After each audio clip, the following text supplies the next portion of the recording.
Hello and welcome to the FEZ show. It is Friday the 1st of May 2020 and today we'll be previewing tomorrow's esport race with me, a sim racer, Jack Giordmaina, and joining me on the show are two not sim racers, Edward Hunter and Jack Pickering. Morning, boys.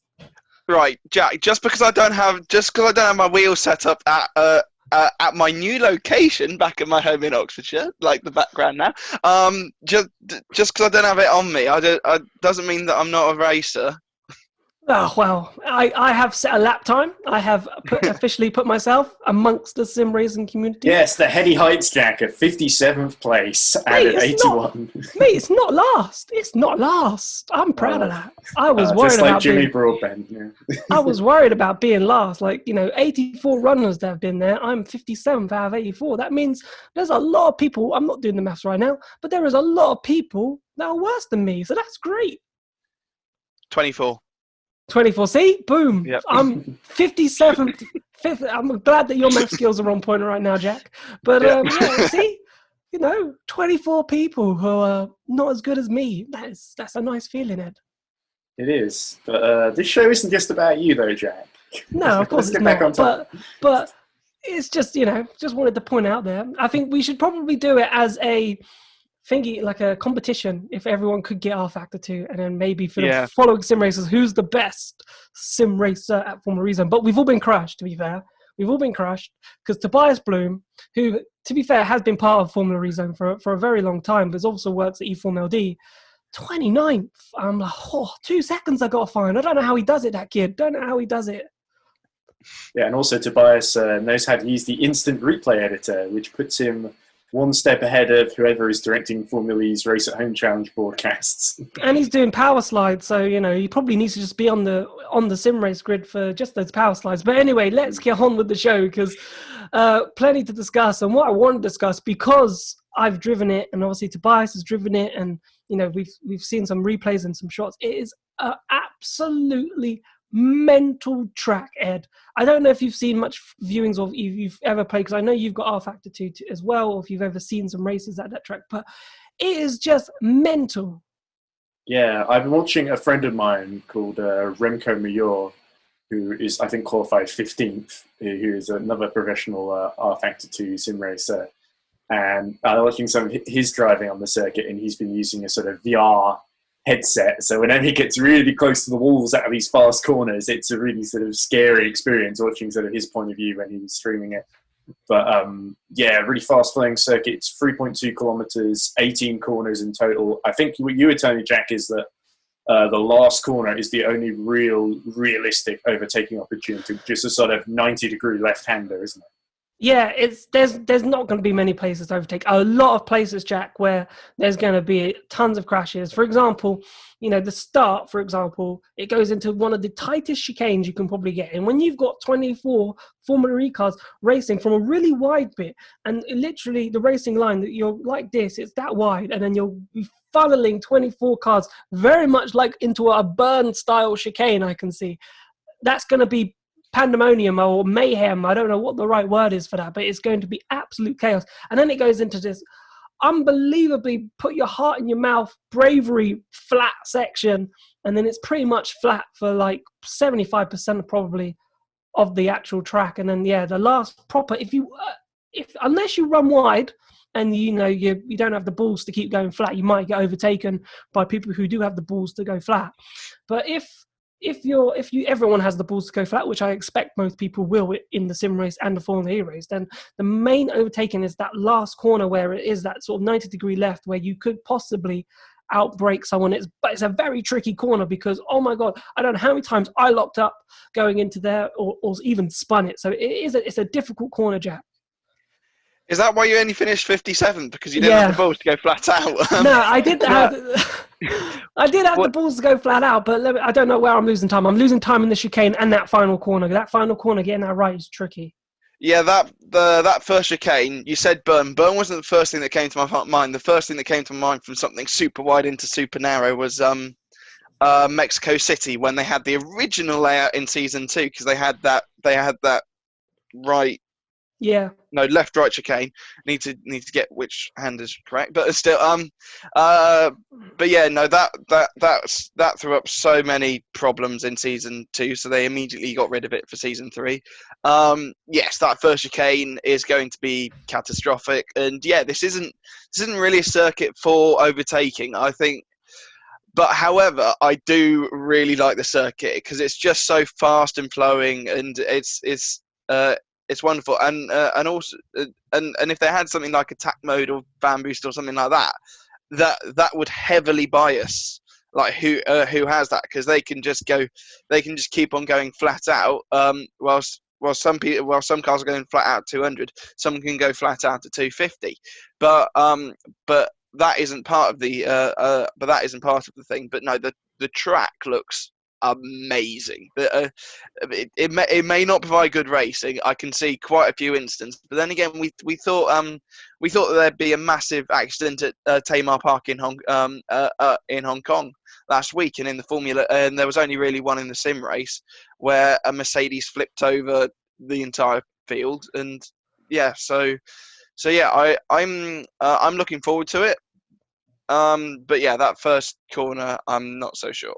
The chicane is a bit different because obviously Hong Kong, there is a little bit of space, and in the Formula E race there was a lot of wall, just hitting the wall. Like when you watch the replay again of the start at Hong Kong, there's a lot of drivers that do hit each other, but they're like normal Formula E side-to-side contacts, a little bit of a contact with a wall edge. So, but going into this first corner, because it's so wide, and you're going to have cars on the right-hand side of the grid coming across to get to the left, and you've got obviously people on the left and then trying to go back in. Oh, there's going to be... by myself, I crashed there and hit the wall and flipped over. Put 24 cars there, I don't know what to expect. Well, I'm just saying, thank goodness for everyone watching that you're not going to be in that top 8 that go through to the to face everyone else, Jack. But yeah, I think you have got a point that it's that chicane. You approach it from such a high speed as well, going off the start-finish straight, and I think of all those long straights, it really seems like the circuit was designed with sort of a longer races with energy management as more of a factor. And so it's a shame in the way that it's only going to be these two sort of 15-lap sprint races for the Formula E drivers and for the sim racers. I think that's a little bit of a missed opportunity, but it's still going to be just a bit of a harem scarum just to see who gets through unscathed, basically. Yeah, I don't think if this would never ever. It's not even a Formula E test track. Put it that way. I know it's like dubbed as this Formula E test track, but there's nothing Formula E test track in there. Like the fast corners, there is literally no regeneration points really, apart from maybe the chicane and the last corner, because you have to go flat. Like if you don't go flat around this circuit, it is built for high speed. Like you'd never ever, a Formula E car, if you had a real Formula E car and that was a real track, it would not last 45 minutes because it can't, unless you're doing so much lift and coasting that you wouldn't be taking the benefits of the actual, the race circuit, if that makes sense, Jack. So I know they say it's a Formula E test track and they're going to probably use that in the broadcast on the weekend, but if they went to there, say Valencia, they'd be putting tons of chicanes in there to sort of make it more relevant to a Formula E car. Well, yeah, I think, as I said, I love this circuit, but obviously it is just a pipe dream. A lot of Formula E tracks because there is a subreddit where people post racetrack designs, and some people have done some Formula E tracks as well. A lot of them are basically pipe dreams because they aren't characteristic enough for Formula E tracks. But yeah, I still love the look of this track. I think it's still a phenomenal track. But yeah, no, there's no hope of Formula E. There's no hope of Formula E actually heading there. And also, I'm pretty sure this is in North America, so edit this out if I get this wrong. But we already have a race in North America, so yeah, I think I think that. Yeah, it's just a pipe dream. There's no chance of us going to it, and I think sooner than later we'll be back on tracks in this series that counter more towards Formula E cars. Yeah, Pico, you're right. It's meant to be in New Jersey, I think. That's what I read. Yeah, that is. I think it's obviously it's a fictional track. It is fictional. Like they've just plonked it down. But it's great that obviously Formula E are going to something that is actually fast flowing, and we don't actually normally see Formula E cars actually racing around and see how they do, because it's such a quick track. And to get it right, it takes skill. So these sim racers, these Formula E drivers, it'd be interesting to see, if the Formula E drivers have really impressed me so far in this sim racing competition, because they have not been far away from the actual top sim racing times. Now, I go to practice now. I think it was a 59.4. That was the fastest qualifying time in the sim race event. But, in practice for the Formula E, they were hitting 59.4s, they were hitting 59.2s, but they knew in qualifying they'd probably lose a few temps. So Ed, these Formula E drivers are right on the pace of these sim races, which I find incredible. So, in going into this race, with it being such, balls to the walls, technically, you need to put all your commitment on the line. It'd be interesting to see if the sim races will become much quicker, or if the Formula E drivers really drop because they don't, it's not that sort of way that they normally drive. Yeah, you keep talking about balls a lot, Jack. You seem to have a ball fixation, which needs to be looked at. but yeah, I think we might see a couple of the Formula E drivers that are not so used to that sort of still, because I think, like we were talking about earlier about in a previous episode about turning down the damage and whether that would in fact impact the way that the Formula E drivers mentally approach it when racing. And I suspected that it wouldn't really, because in real life the damage is 100% the same for them anyway, and that's the way that it's still the same to them because it's a sim race and not like a real race, if that makes sense. And I wonder if some of them are just going to be that millisecond of hesitation when they go near the wall that maybe the sim racers might not necessarily have. So I think the sim racers, the top sim racers, I think it's very difficult for any of the Formula E drivers to beat. We do remember several years ago in the Vegas competition, we saw Felix Rosenqvist, who was a Formula E driver from the Indra at the time, almost beat Bonahu's overall for the victory. So we could see Formula E drivers be faster at a track somewhere on the line, but I think we might just see one guy faster than everyone else, rather than just the whole field on power. I think it's a shame, Jack, that we're not seeing these Formula. It's great that we got a full 24 field of Formula E drivers now, which we'll get onto in a second. But I think it's a shame that likes of Maximilian Gunther, Pascal Wehrlein, Stoffel Van Dorn, who are the top runners at this precise moment in Formula E, Nick Cassidy as well, you can maybe put into that category, and they're not racing against these sim racers. I feel like we need an event where Formula E drivers actually, compete against the sim racers and actually see who wins. Yeah, well, last week we ditched the final. What was supposed to be the final weekend, and we brought that forward to the same weekend to make it double header. So, if there is nothing going on the 13th of June, maybe do something like that. So have the top 10 in both, top 12 even in both championships, come together, and then create a super field like a bit like what we had in the Vegas E race that we had in start of 2017. Yeah, it's a shame really, because I think one of the main reasons from the virtual press conference on Thursday that we have a double header now is because I think there's going to be some sort of Le Mans esport event, because I think that was supposed to be the weekend of the Le Mans 24-hour race. So they didn't want to have a sim racing event on the same day as the Le Mans 24 hours event, so they wanted Le Mans to sort of have their own sort of little esport day, so they didn't want to get in the way of that, so they've pushed it forward. So maybe a special on the Sunday, like I know it's a double race, but maybe once you finish it, maybe have a 10-lap shootout from the top 5 sim racers that have been there in the top 5, just as an extra event to finish, because if you've got your top 5 Formula E drivers who've finished top 5 in the championship, and then the top 5, sim racers who are top 5 in that championship, and give them some form of prize, another prize or a cash prize, and to see who wins, and just something extra to watch. I think that's the only shame about this competition. The great thing about the Vegas race is it had that mixture of FE drivers and sim racers, but in this one, it's not there, which is great to have a full field, because that's what we're going to talk about now, because Sam Bird has finally joined. His internet has been fixed. It was amazing what he said in the virtual press conference.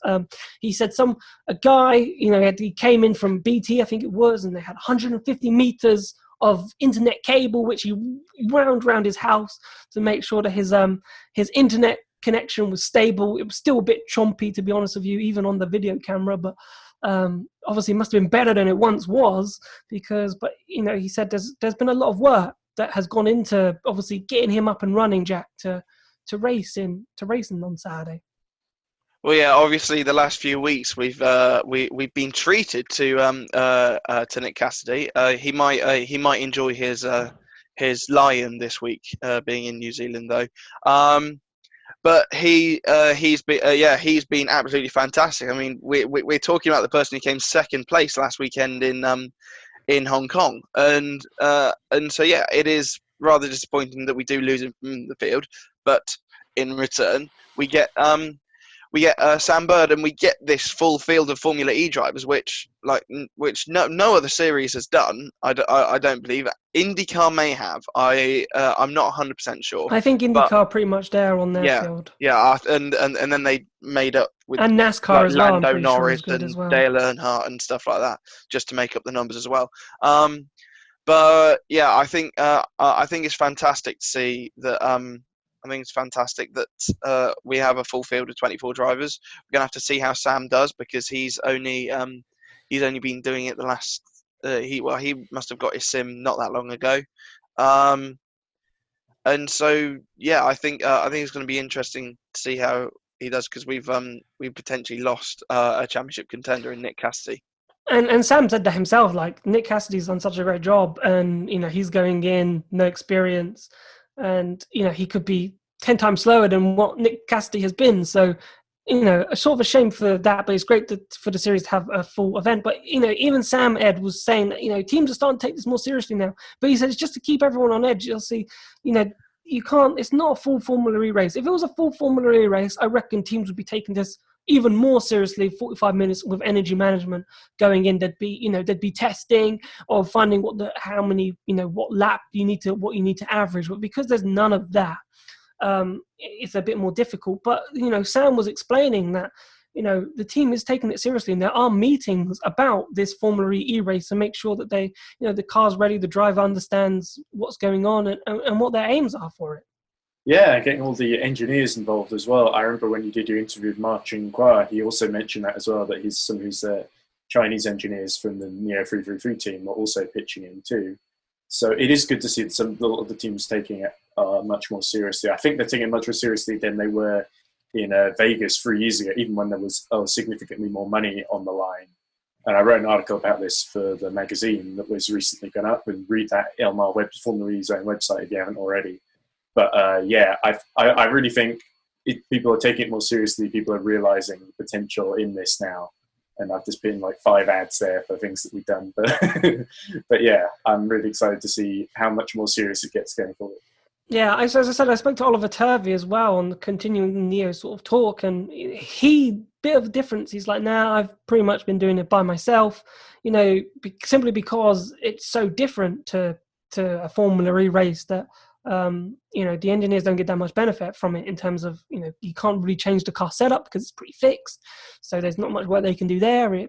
There's no energy management really involved, so there's no work they can really do there. So he said, it's just me really driving around, whereas Sam Bird sort of said, it's just to keep the engineers sharp, keep them race ready, and just, give them something to do in a sense, because everyone's sort of at home, not really doing much, staying safe. And, this gives the opportunity of Sam's engineers just to, pitch in, see how he can improve the car, watch him drive a few laps and give him some tips, or, if he's having problems with the car, what he could possibly do with the fixed setup that he has to sort of maybe solve the problem. So it's an interesting how two different teams sort of taken two different approaches. Obviously, Ma, we've seen, if you've watched the Neo videos, like he's got a crowd of people, of engineers around him in China when he's racing. Same with the sim racer that they have there. And, it's very similar in other esport events. When you watch IndyCar with Joseph Newgarden, for example, Lando Norris, even when he was doing his IndyCar thing, they all had the team speak with their engineers, telling them what's going on, and even spotters in the case of IndyCar, watching the race and saying to them who's high and who's low. And even though the game does that for themselves in iRacing, so interesting thing. So what I want to move on to now is the tracks, because I was in the virtual press conference on Thursday, and Jamie Regal sort of said, the CEO for Formula E, he said that obviously it was put together quite quickly. So we had the question about, was this something that you were going to do anyway, or is this something that just came together because of the situation we're in? And it seems like it was very much, this came together due to the situation that we were in. And obviously Formula E have started with, Jack, we've had Monaco and Hong Kong, and even this Leicester track, which are 3 Formula E tracks that were already on our factory. So technically we've used them all now. Okay, so there was this question, drivers, would we go to these more fictional tracks that Formula E don't get a chance to race on? So there is a potential that we could go to tracks like Silverstone, Brazil, any Formula One track that's out on R Factor 2 at the moment, to go and race on, because, there is a possibility now that Formula E might say, what, it might be fun to go and race on tracks that we've never been on before.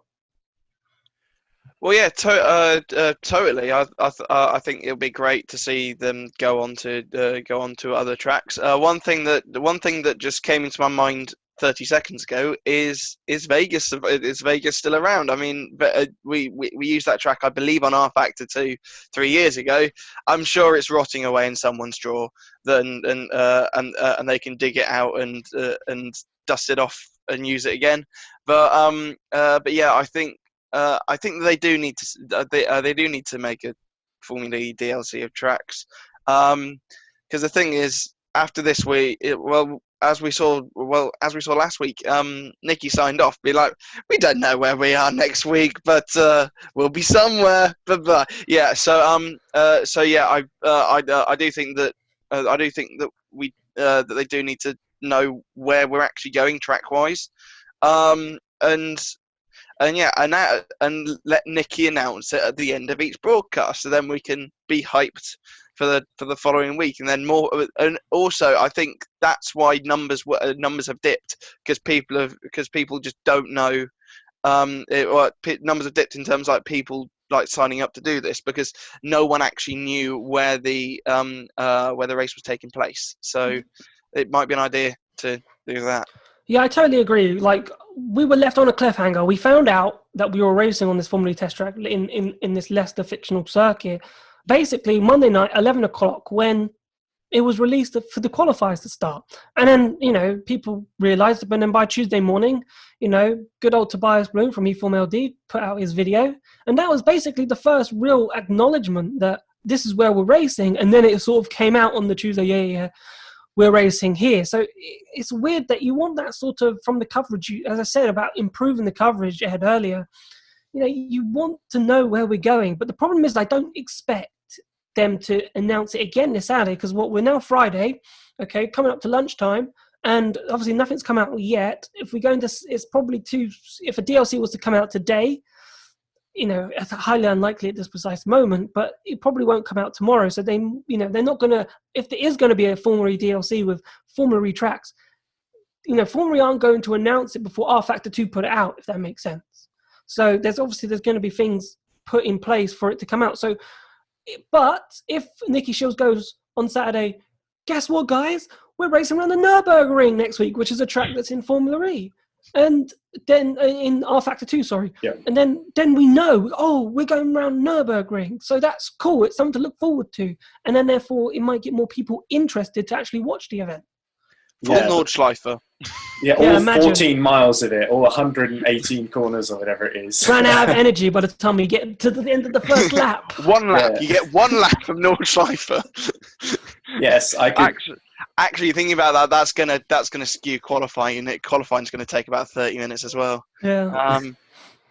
But anyway, the fact to know, Ed, where we're going, at least then can build some sort of hype, some anticipation for the following race on the Saturday. Yeah, it doesn't help with the whole, this was all put together at the last minute feeling that Jamie Real kind of admitted to. And it's not really ideal that you have people like Tobias Bloom, a journalist, doing all the promotion of, hey, this is where we're racing this week. And Formula E aren't really doing that hard work themselves. We love you, Toby. It's not like Formula E have got much else to do at the moment, apart from obviously, managing what they're going to do when they get racing again, and obviously all the calendar stuff, which we have been covering on the show too. But yeah, I would love to see some crazy tracks like the Nürburgring, Nordschleife, Silverstone, Monza. I think if they have the old Monza banking, that if you remember, there's the old 1966 film Grand Prix that shows them using basically the Monza circuit, and then they go in the infield on the banking, which is really steep. I would love to see Formula E cars on that, even if it took like a year and a day to finish that race, or if nobody finished. It would just be insane. So yeah, there's tons of stuff you can do, and but it would be lovely for Formula E to tell us ahead of time rather than just randomly put it on and hope for the best. Yeah, so it just depends now what Formula E did at the beginning. And I suppose maybe we'll find out going into maybe next week's virtual press conference, depending on where we're racing for the following week and what their actions were. Like, did they go, okay, we need to start up a sim racing. Oh, we've only got 2 real tracks on R Factor 2. We need to make more. Can you make more in this time period? And then by this time, they should, at least one should be ready to go out and then, follow on and so forth. Even if they release the track one by one and you have to pay £3 for each track, they might do it that way. And then afterwards you buy the bundle once it's all complete. Or if Formula E didn't even think of, racing on Formula E tracks and just went, you know what, we're never going to get a track back ready in time, so we might as well just race anywhere. So very soon we're going to find out what Formula E's approach to this sim racing thing was. Was it a serious approach, Jack, in terms of, we need to get Formula E tracks, we're a Formula E championship, we need to race on Formula E circuits, like what everybody other championship is basically doing, apart from the V8 supercars? Or, do we just admit, okay, we were quite slow on the uptake, we'll race where we need to race, okay, but if that means we have to go to actual proper circuits, which we might actually race on in Formula E, like, Portimao, for example, is a real opportunity for us to race on. And Agag has said that himself. Like, he said many times that, we're looking at actual racing circuits to race on this season. So, maybe we might end up racing on permanent race circuits. And maybe that might be something we just have to get used to.